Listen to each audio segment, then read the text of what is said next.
लेकिन एक सेकंड, ये क्या है? अभी मजा आएगा ना भिड़ो। भैया खाना कैसा बना? दीदी एक नंबर दीदी। और कुछ लेके आओ? दीदी बहू, ये कौन है? ये तो मम्मी जी बाहर शराब निकाला था तो मुझे कौवे नहीं मिले तो मैं 2 कलवे ले आई। पर श्राद्ध किसका निकाला है तूने? मम्मी जी आपका।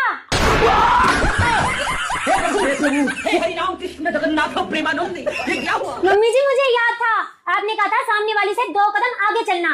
मम्मी जी आज उसने अपनी सास का श्राद्ध निकाला, उसने सिर्फ हलवा बनाया, मैंने 2 मिठाई बनाई, हलवा और रसगुल्ला। उसने 1 कौवा जमाया, मैंने 2 कौवे जमाए।